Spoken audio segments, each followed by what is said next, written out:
you got to pick which route works best for you. Because just like anything else in life, knowing where you're going is actually a key piece. You already know your number.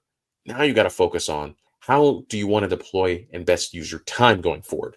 Because that will determine exactly which one of those three options work best for you. Welcome to the Contrarian Capitalist Podcast, the ultimate destination for accredited investors and entrepreneurs seeking alternative wealth-building strategies.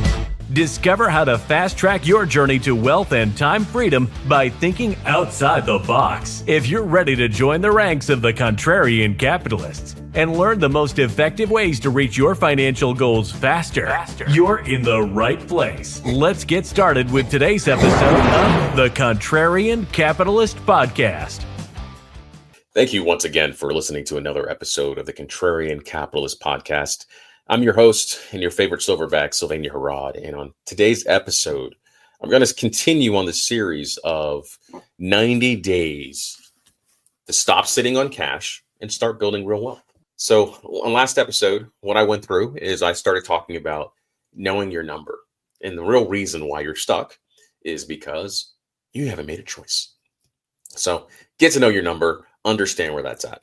Now, for today's episode, I'm going to talk to you about choosing your own lane. You got to choose the lane that's going to work best for you, because what you realize is that there's so many different ways that you can go out and make money, but I've broken it down into three simple things. And so you can look at it as one of my favorite things to do is looking at it from an investor lens. An investor has the greatest amount of leverage, because what happens is, as an investor, you get to go ahead and look and say, I want to put X amount.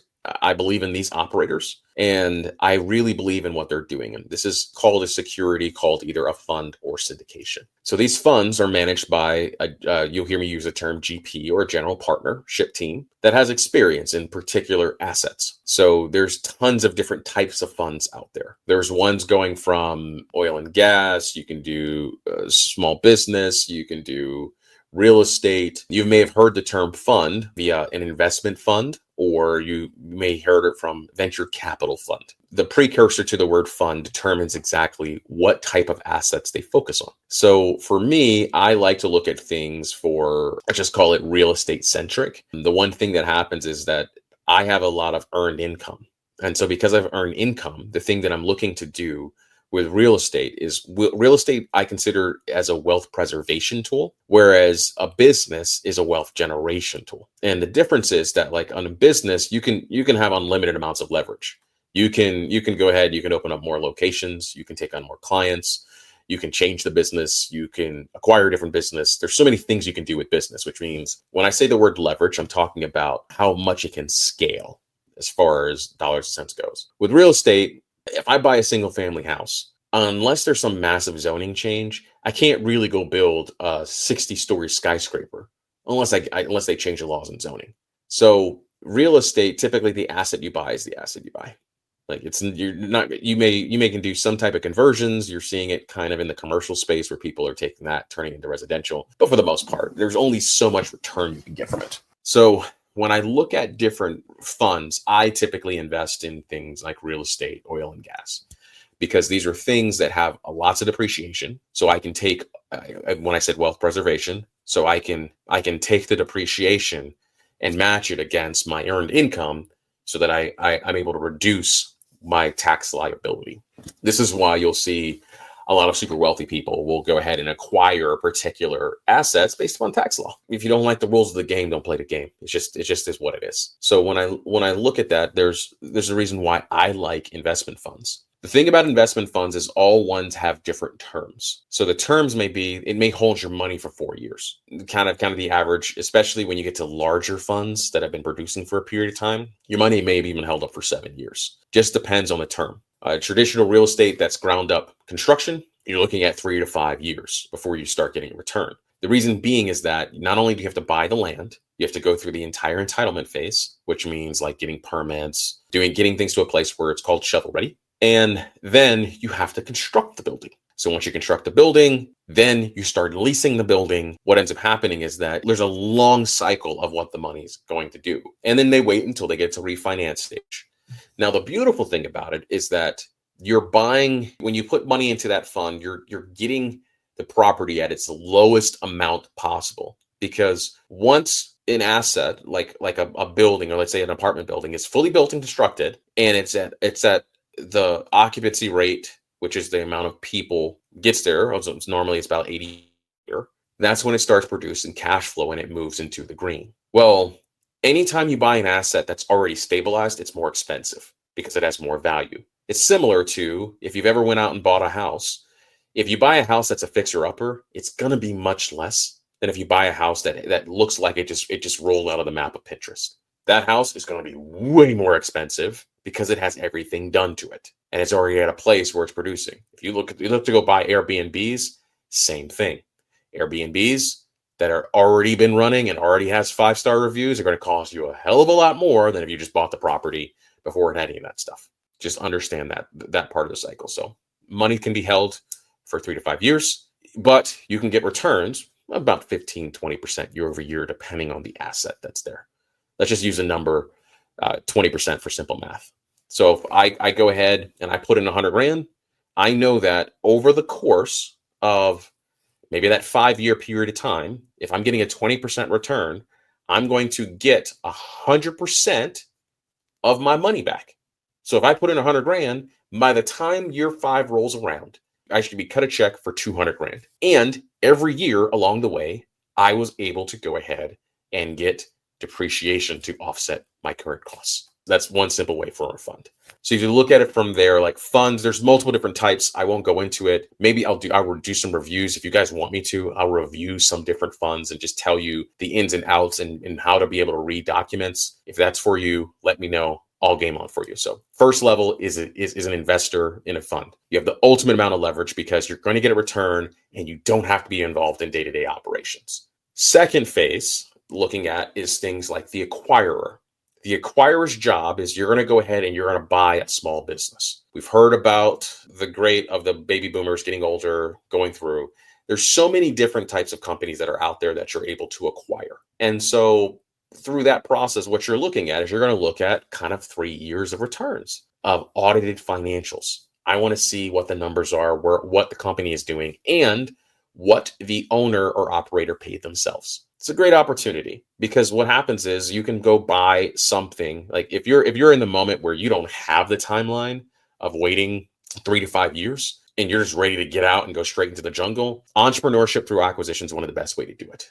Because I will tell you from experience, building something from the ground up is much harder than building something that's already in motion. If you've worked inside of a corporate environment and you're not really at startups and you're not really doing involved in that process, something that's already in motion is way easier because you already have customers, you already have clientele, you may already have business credit, you may have buildings, if somebody went through that cycle. Remember I was telling you before, like with building and going ahead and building something from the ground up versus something that's already Pinterest ready that you need to do on a fixer-upper type of home. That's the same thing in business.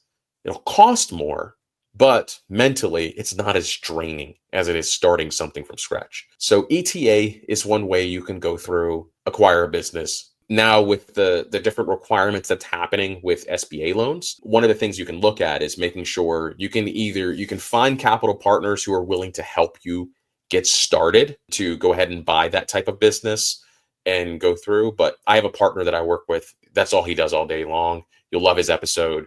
Jamil did a great job talking about it at Regalis Capital. Would love to introduce you if that works for you. But you got to find people that do that stuff because that is definitely a very unique process of what you need to do to get it all set up. But ETA is one way. That's route number 2. The third way is you can do a smaller scale item. So let's say you're the kind of person who likes to be a little bit more hands-on and you want to get your hands into stuff.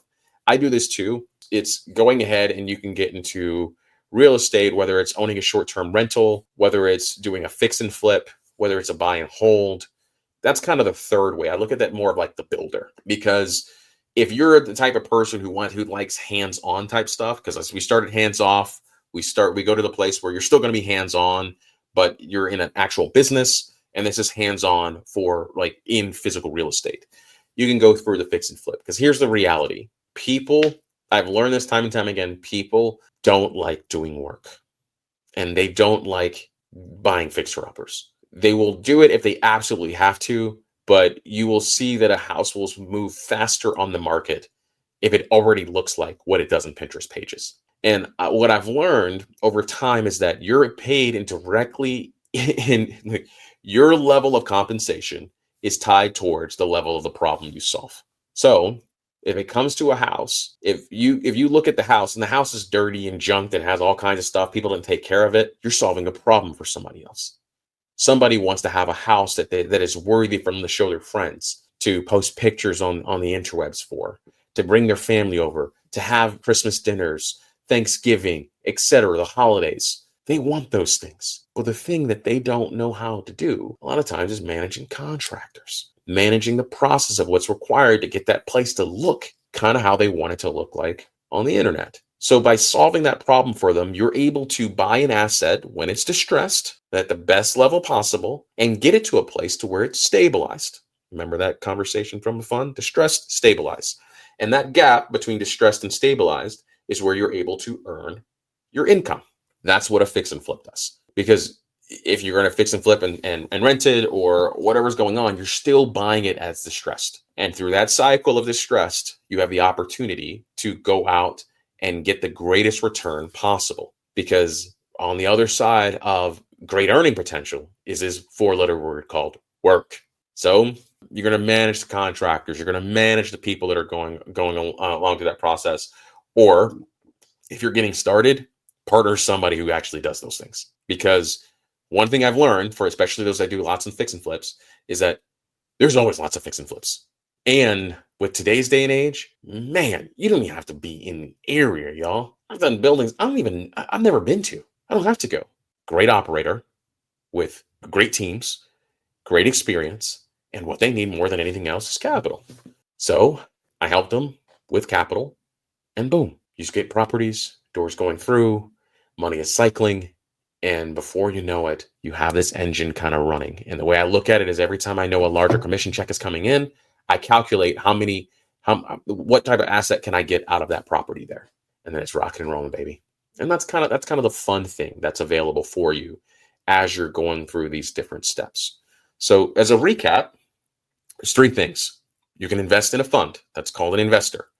You can be the acquirer, which is going ahead and buying a business that's already in motion, especially if you want to get out in the next 90 days. I'd say 90 to 180 days, definitely the route you want to go.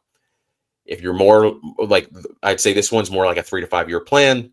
This plan is more like in the next 90 days. And this plan is more like the next 2 years. Because what it does is it gives you different time domains of how soon you can do something and how quickly you can start turning your cash flow into other cash producing assets.